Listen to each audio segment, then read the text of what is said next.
ದೇವ ಪ್ರತಿಷ್ಠೆ ಸಾಮಾನ್ಯ ವಿಧಿವಿಧಾನ. ಶ್ರೀ ಗರುಡ ಪುರಾಣ. ದೇವ ಪ್ರತಿಷ್ಠೆಯಂತಹ ಪುಣ್ಯ ಕಾರ್ಯಗಳನ್ನು ಪ್ರಶಸ್ತವಾದ ಪುಣ್ಯತಿಥಿ ನಕ್ಷತ್ರಗಳನ್ನು ಆಯ್ಕೆ ಮಾಡಿಕೊಂಡು ಆರಂಭಿಸಬೇಕು. ಮೊದಲಿಗೆ ಯಜಮಾನಿಯು ತನ್ನ ವೈದಿಕ ಶಾಖೆಯಲ್ಲಿ ವಿಧಿಸಲ್ಪಟ್ಟ ಬೀಜಾಕ್ಷರವನ್ನಾಗಲಿ ಅಥವಾ ಓಂಕಾರವನ್ನಾಗಲಿ ಸಾಧ್ಯವಾದಷ್ಟು ಹೊತ್ತು ಉಚ್ಚರಿಸಿ 5 ಅಥವಾ ಅದಕ್ಕಿಂತಲೂ ಹೆಚ್ಚಿನ ಋತ್ವಿಜರನ್ನು ಆಯ್ಕೆ ಮಾಡಿಕೊಂಡು ಕರೆತಂದು ಆದರದಿಂದ ಸ್ವಾಗತಿಸಿ ಆಸೀನರನ್ನಾಗಿಸಿ ಬೇರೊಬ್ಬರನ್ನು ಆಚಾರ್ಯನನ್ನಾಗಿ ಕರೆತಂದು ಅವರ ಮಧ್ಯದಲ್ಲಿ ಕುಳ್ಳಿರಿಸಬೇಕು. ನಂತರ ಪಾದ್ಯ, ಅರ್ಘ್ಯ, ಮುದ್ರಿಕ, ವಸ್ತ್ರ, ಗಂಧ, ಮಾಲ್ಯ, ಅನುಲೇಪನೀಯ ದ್ರವಗಳೊಂದಿಗೆ ಅವರೆಲ್ಲರನ್ನೂ ಪೂಜಿಸಬೇಕು. ಆಗ ಆಚಾರ್ಯರು ಮಾತ್ರ ನ್ಯಾಸಪೂರ್ವಕವಾಗಿ ಪ್ರತಿಷ್ಠಾಕರ್ಮವನ್ನು ಸಮಾರಂಭಗೊಳಿಸಬೇಕು. ಮಂದಿರದ ಮುಂದಿನ ಭಾಗದಲ್ಲಿ 10 ಅಥವಾ 12 ಹಸ್ತಗಳ ಪರಿಮಾಣದಲ್ಲಿ ಮಂಟಪವೊಂದನ್ನು ನಿರ್ಮಿಸಿ ಅದರ ಮೇಲೆ 16 ಸ್ತಂಭಗಳನ್ನು ಏರ್ಪಾಟು ಮಾಡಿ ಅವುಗಳಲ್ಲಿ 8 ಮೂಲೆಗಳಲ್ಲಿಯೂ 8 ಧ್ವಜಗಳನ್ನು ಪ್ರತಿಷ್ಠಾಪಿಸಬೇಕು. ನಂತರ ಆ ಮಂಟಪದ ಮಧ್ಯದಲ್ಲಿ 4 ಹಸ್ತಗಳ ಪರಿಮಾಣದಲ್ಲಿ ಒಂದು ವೇದಿಕೆಯನ್ನು ನಿರ್ಮಿಸಬೇಕು. ಆ ವೇದಿಕೆಯ ಮೇಲೆ ನದಿಗಳ ಸಂಗಮ ಸ್ಥಾನದ ತೀರದಿಂದ ತಂದಂತಹ ಮರಳನ್ನು ಹಾಸಬೇಕು. ಪ್ರಧಾನ ಕುಂಡವನ್ನು ನಿರ್ಮಿಸಿ ಅದರ ಪೂರ್ವದಲ್ಲಿ ಚತುರಸ್ರಾಕಾರದಲ್ಲಿಯೂ ದಕ್ಷಿಣದಲ್ಲಿ ಧನುರಾಕಾರದಲ್ಲಿಯೂ ಪಶ್ಚಿಮದಲ್ಲಿ ಗುಂಡಾಗಿಯೂ ಉತ್ತರದಲ್ಲಿ ಪದ್ಮಾಕಾರದಲ್ಲಿಯೂ ಒಟ್ಟು 4 ಕುಂಡಗಳನ್ನು ನಿರ್ಮಿಸಬೇಕು. ಕುಂಡಗಳ ನಿರ್ಮಾಣದ ನಂತರ ಇಷ್ಟಸಿದ್ಧಿಗಾಗಿ ಆಚಾರ್ಯರಿಂದ ಶಾಂತಿಕರ್ಮಕ್ಕಾಗಿ ಇತರೆಯವರೊಂದಿಗೆ ಹವನವನ್ನು ಮಾಡಿಸಬೇಕು. ಸಾಮಾನ್ಯವಾಗಿ ಇದರ ಈಶಾನ್ಯ ಕೋನದಲ್ಲಿರುವ ಭೂಮಿಯನ್ನು ಹಸುವಿನ ಸಗಣಿಯೊಂದಿಗೆ ಸಾರಿಸಿದ ಸ್ಥಳವನ್ನು ಉಪಯೋಗಿಸುವರು. ಮಂಟಪವು ಪೂರ್ವಾದಿ ದಿಕ್ಕುಗಳಲ್ಲಿ 4 ದ್ವಾರಗಳಿಂದ ಶೋಭಿಸಬೇಕು. ತೋರಣ ಸ್ತಂಭಗಳನ್ನು ಏರ್ಪಾಟು ಮಾಡಬೇಕು. ಅವು 5 ಹಸ್ತಗಳ ಪರಿಮಾಣದಲ್ಲಿರಬೇಕು. ನಿಗ್ರೋಧ, ಆಲ, ಔದುಂಬರ, ಹತ್ತಿ, ಅಶ್ವತ್ಥ, ರಾವಿ, ಬಿಲ್ವ, ಪಲಾಶ, ಕದಿರ ಮರಗಳಲ್ಲಿನ ಒಂದೊಂದು ಕೋಲನ್ನು ತಂದು ಅವುಗಳನ್ನು ವಸ್ತ್ರ ಪುಷ್ಪಾದಿಗಳೊಂದಿಗೆ ಅಲಂಕರಿಸಿ ತೋರಣ ಸ್ತಂಭಗಳಾಗಿ ಭೂಮಿಯೊಳಕ್ಕೆ 1 ಹಸ್ತದ ಅಳತೆಯಲ್ಲಿ ಊತಿಡಬೇಕು. ಈ ಸ್ತಂಭಗಳು ಮಂಟಪದ ಎಲ್ಲ ದಿಕ್ಕುಗಳಲ್ಲಿಯೂ ಕಾಣಿಸಬೇಕು. ಮಂಟಪದ ಪೂರ್ವದ ಕಡೆಗಿನ ಬಾಗಿಲ ಮೇಲೆ ಮೃಗೇಂದ್ರ, ದಕ್ಷಿಣದ ಮೇಲೆ ಅಯರಾಜ, ಪಶ್ಚಿಮದ ಮೇಲೆ ಗೋಪತಿ, ಉತ್ತರದ ದ್ವಾರದ ಮೇಲೆ ದೇವ, ಶಾರ್ದೂಲ ಪ್ರತಿರೂಪಗಳನ್ನಿಡಬೇಕು. ಕ್ರಮವಾಗಿ ಅಗ್ನಿಮಿಲೆ, ಈಶ್ವೇತೇತಿ, ಅಗ್ನಿ ಆಯಾಪ, ಶಂಭೋ ದೇವಿ ಎಂಬ ಮಂತ್ರಗಳೊಂದಿಗೆ ಆಯಾ ದಿಕ್ಕುಗಳಲ್ಲಿ ಈ ಸಿಂಹ, ಗಜ, ಋಷಭ, ಶಾರ್ದೂಲ ಮೂರ್ತಿಗಳನ್ನು ನ್ಯಾಸ ಮಾಡಬೇಕು. ಇನ್ನು ಪತಾಕ ವರ್ಣಗಳು ಈ ವಿಧಗಳವಾಗಿರಬೇಕು. ಪೂರ್ವ ಮೇಘ, ಪಶ್ಚಿಮ ಪಾಂಡುರ, ಅರಿಶಿನ ಪ್ಲಸ್ ಬಿಳುಪು, ಆಗ್ನೇಯ ಧೂಮ್ರ, ವಾಯುವ್ಯ ಪೀತ, ದಕ್ಷಿಣ ಶ್ಯಾಮಲ, ಉತ್ತರ ರಕ್ತ, ನೈಋತ್ಯ ಧೂಸರ ತೆಳ್ಳನೆಯ ಅರಿಶಿನ ಪ್ಲಸ್ ಬಿಳುಪು, ಈಶಾನ್ಯ ಶುಕ್ಲ. ಮಂಟಪದ ಮಧ್ಯಭಾಗದಲ್ಲಿ ಎಲ್ಲ ಬಣ್ಣಗಳು ಬಾವುಟಗಳು ಹಾರುತ್ತಿರಬೇಕು.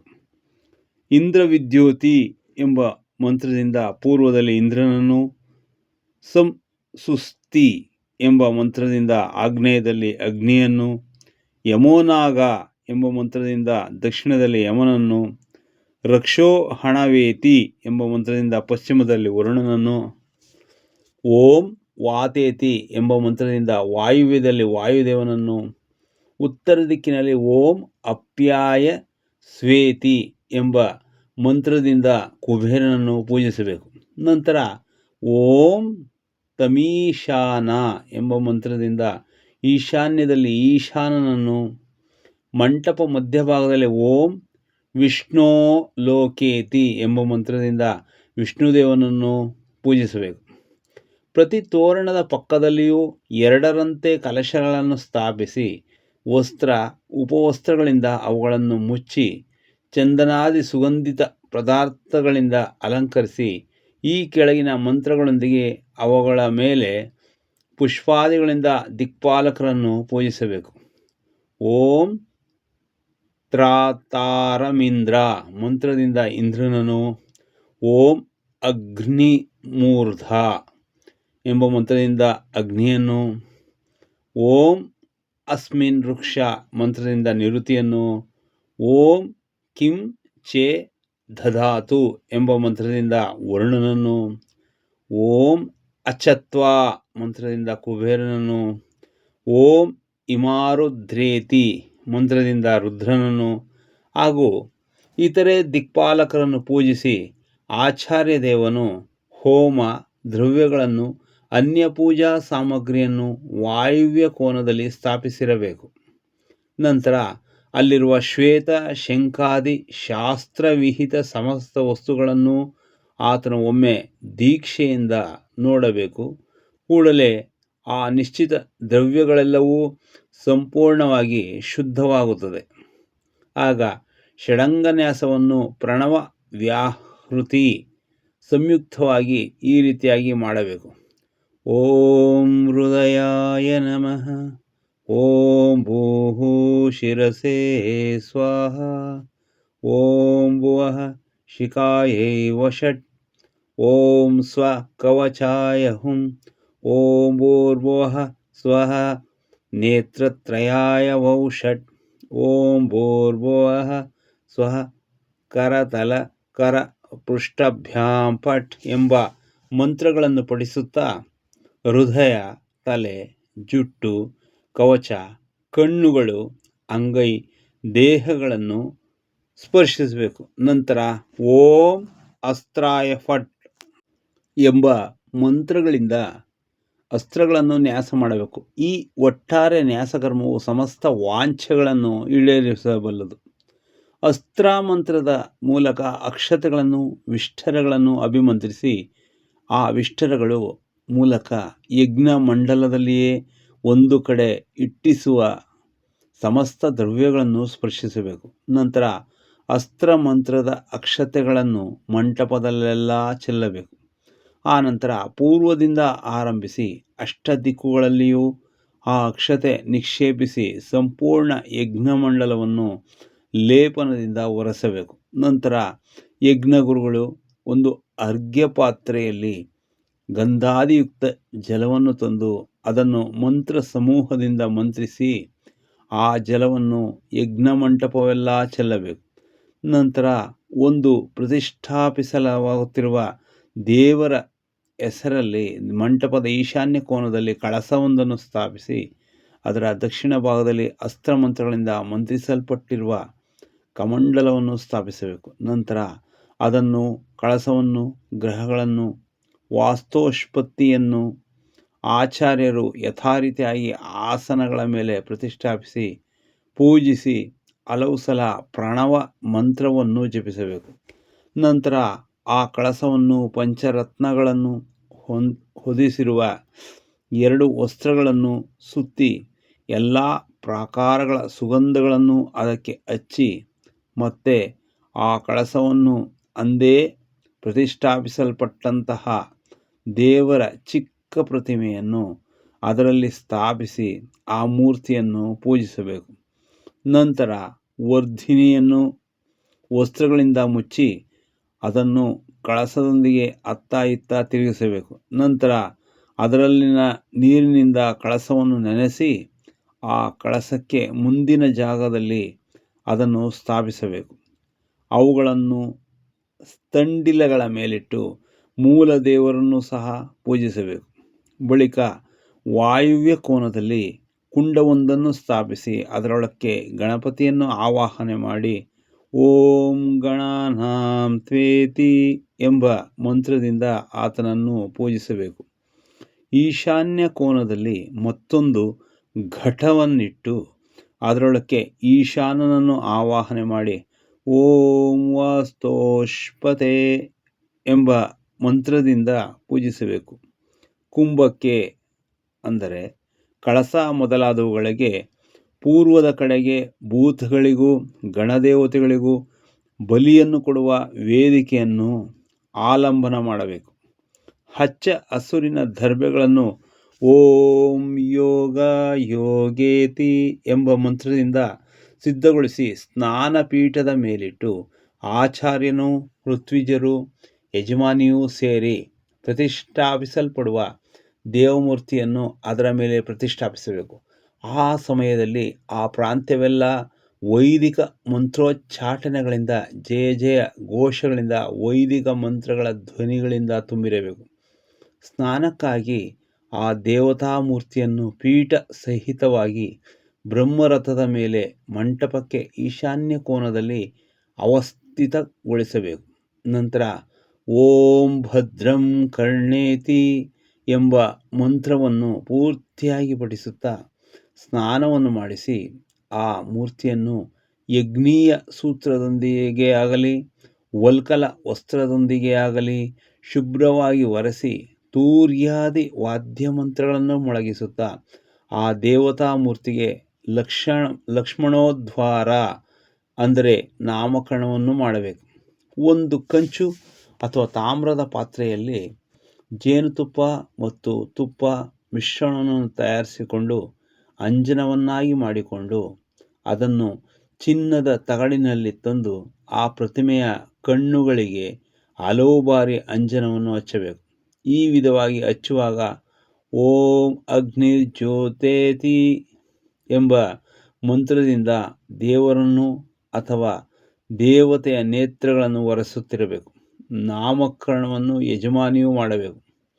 ಓಂ ಇಮಂ ಮೇ ಘಾಂಗೇತಿ ಎಂಬ ಮಂತ್ರದಿಂದ ಮೂರ್ತಿಯ ನೇತ್ರಗಳನ್ನು ತಣ್ಣಗೆ ಮಾಡಿ ಓಂ ಅಗ್ನಿರ್ಹೋರುದ್ದೇತಿ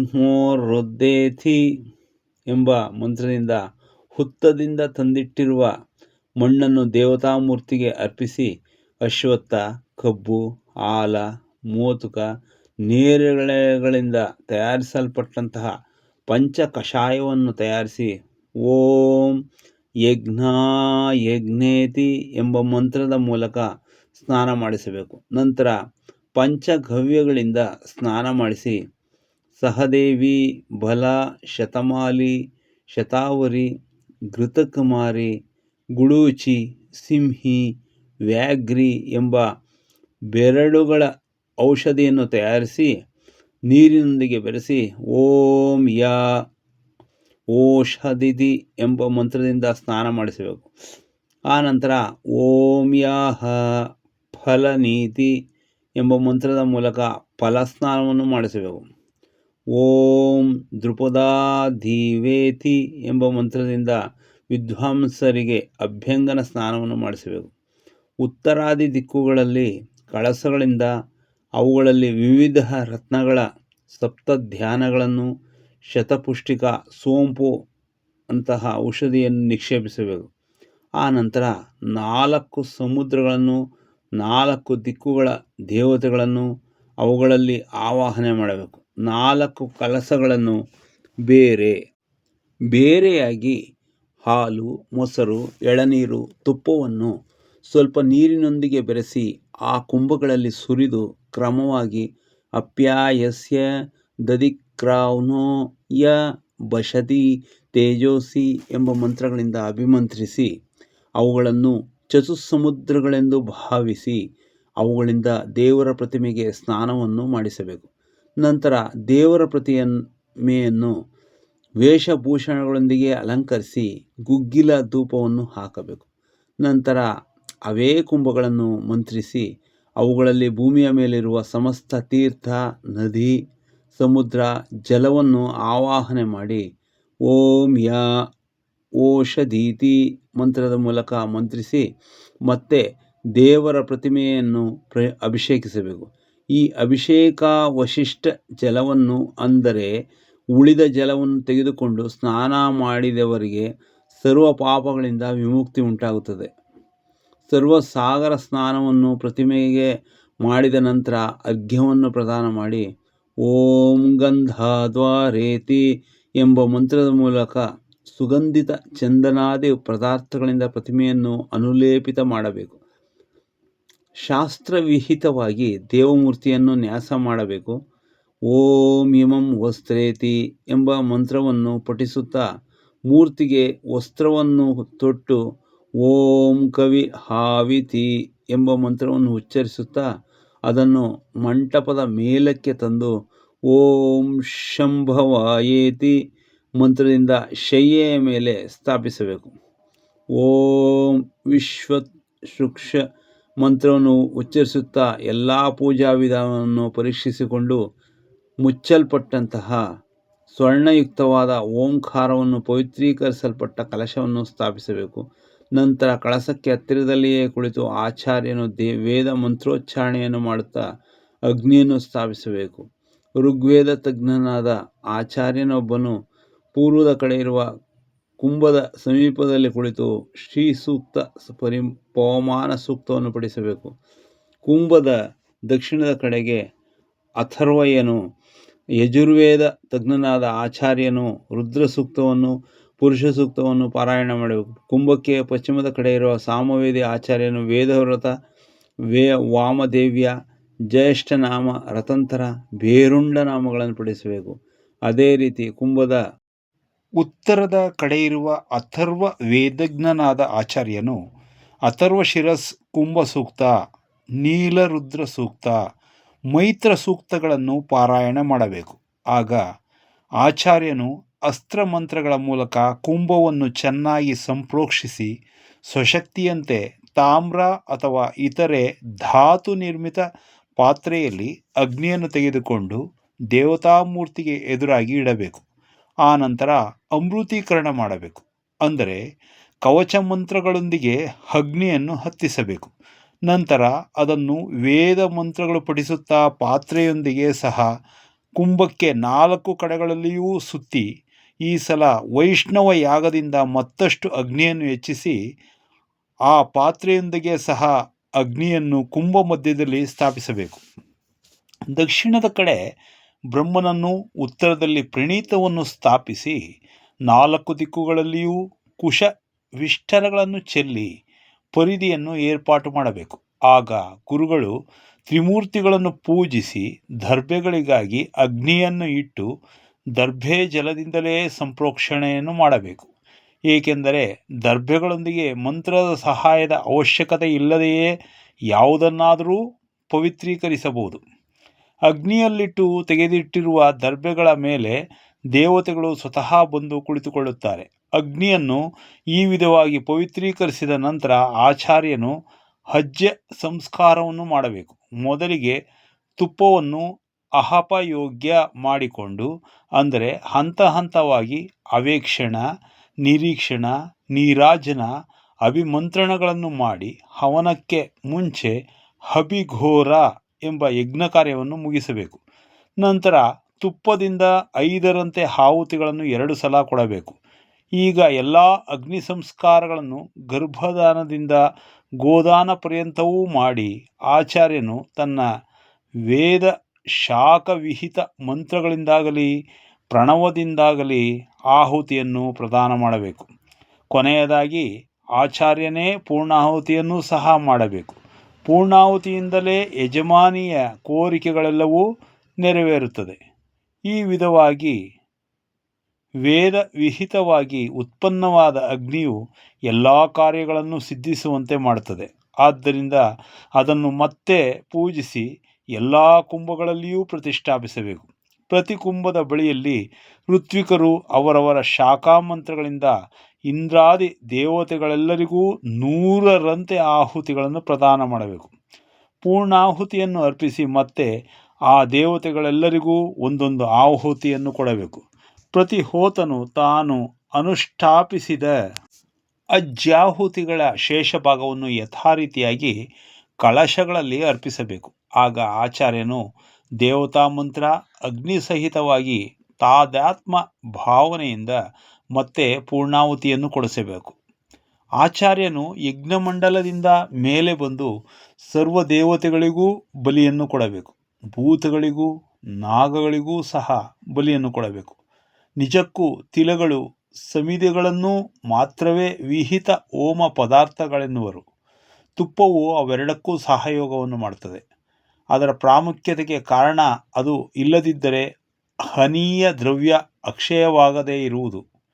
ಈ ಹವನ ಕೃತ್ಯದಲ್ಲಿ ಪುರುಷ ಸೂಕ್ತವು, ರುದ್ರ ಸೂಕ್ತ, ಜ್ಯೇಷ್ಠ ಸಾಮ, ತನ್ನಯಾಮಿ ಮಂತ್ರಯುಕ್ತ ಭರುಂಡ ಸೂಕ್ತ, ಮಹಾಮಂತ್ರ ರೂಪವಾಗಿ ಪ್ರಸಿದ್ಧವಾದ ನೀಲ ರುದ್ರ ಸೂಕ್ತ, ಅಥರ್ವ ಕುಂಭ ಸೂಕ್ತ ಯಥಾರೀತಿಯಾಗಿ ಪೂರ್ವ, ದಕ್ಷಿಣ, ಪಶ್ಚಿಮ, ಉತ್ತರ, ಪೂರ್ವ, ದಕ್ಷಿಣ ದಿಕ್ಕುಗಳಲ್ಲಿ ಆಸೀನರಾದ ಋತ್ವಿಜರಿಂದ ಪಾರಾಯಣವನ್ನು ಮಾಡಬೇಕಾಗುತ್ತದೆ.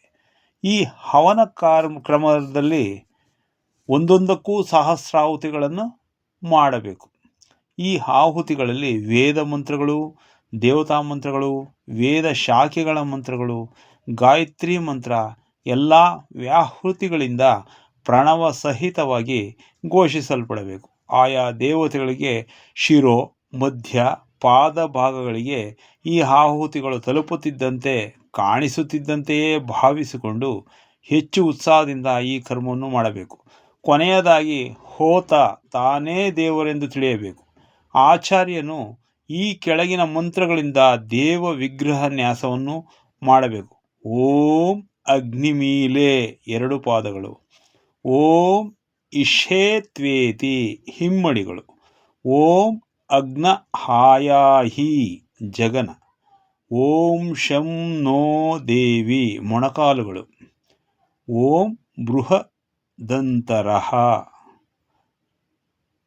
ತೊಡೆಗಳು, ಓಂ ದೀರ್ಘಾಯುಷ್ಟ್ಯಾಯ ಹೃದಯ, ಓಂ ಶ್ರೀಶ್ಚತೆ ಕಂಠ, ಓಂ ತ್ರತಾರಮೀಂದ್ರ ವಕ್ಷಸ್ಥಳ, ಓಂ ತ್ರಯಂಬಕ ಕಣ್ಣುಗಳು, ಓಂ ಮೂರ್ಧಾಭವ ಮಸ್ತಕ.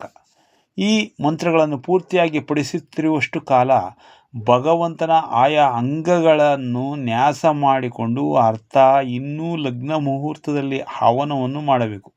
ನಂತರ ಓಂ ಉತ್ತಿಷ್ಠ ಬ್ರಹ್ಮಣಸ್ಪತೆ ಎಂಬ ಮಂತ್ರವನ್ನು ಪಡಿಸುತ್ತಾ ವಿಗ್ರಹವನ್ನು ಎತ್ತಿ ಆಚಾರ್ಯನು ದೇವಸತ್ವ ಎಂಬ ಮಂತ್ರವನ್ನು ಪಡಿಸುತ್ತಾ ದೇವತಾಮೂರ್ತಿಯನ್ನು ಹಿಡಿದುಕೊಂಡು ವೇದೋಕ್ತ ಪುಣ್ಯ ವಾಚನಗಳನ್ನು ಘೋಷಿಸುತ್ತಾ ದೇವ ಪ್ರಸಾದಕ್ಕೆ ಅಂದರೆ ದೇವಾಲಯದ ಸುತ್ತಲೂ ಪ್ರದಕ್ಷಿಣೆಯನ್ನು ಮಾಡಬೇಕು.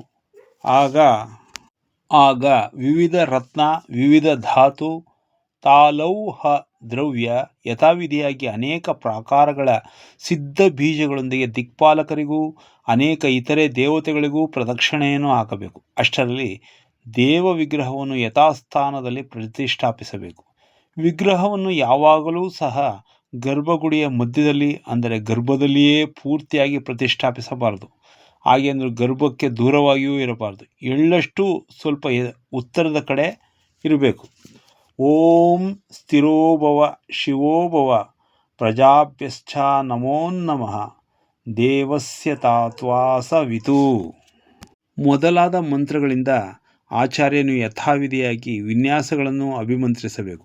ಶಾಸ್ತ್ರ ಪ್ರಕಾರ ಸಂಪಾತ ಕಳಶವನ್ನು ಏರ್ಪಾಟು ಮಾಡಿ ಅದರಿಂದ ಬೀಳುವ ಜಲದಿಂದಲೇ ದೇವ ಪ್ರತಿಮೆಗೆ ನಿತ್ಯವೂ ಸ್ನಾನ ಮಾಡಿಸಬೇಕು. ಪ್ರತಿಷ್ಠೆಯಾದ ಕೂಡಲೇ ಸ್ನಾನ ಮಾಡಿಸಿ ಧೂಪ ದೀಪಗಳಿಂದ ಪರಿಮಳ ಭರಿತ ಸುಗಂಧಿತ ದ್ರವ್ಯಗಳೊಂದಿಗೆ ಈ ವಿಗ್ರಹವನ್ನು ಪೂಜಿಸಿ ಅರ್ಘ್ಯ ಪ್ರದಾನವನ್ನು ಮಾಡಿ ನಮಸ್ಕರಿಸಿ ನೈವೇದ್ಯವನ್ನಿಟ್ಟು ಕ್ಷಮಾಪಣೆಯನ್ನು ಕೋರಬೇಕು. ಅಷ್ಟರಲ್ಲಿ ಆಚಾರ್ಯನು ಮಂಟಪದಿಂದ ಹೊರಗಡೆಗೆ ಬಂದು ದಿಕ್ಪಾಲಕರಿಗೆ ಬಲಿಯನ್ನು ಕೊಟ್ಟು ಪುಷ್ಪಗಳಿಂದ ಕ್ಷಮಸ್ವ ಎಂದು ದೇವತೆಗಳಿಗೆ ವಿಜ್ಞಾಪಿಸಿಕೊಳ್ಳುತ್ತಾ ದೀಕ್ಷಾ ವಿಸರ್ಜನೆಯನ್ನು ಮಾಡಬೇಕು.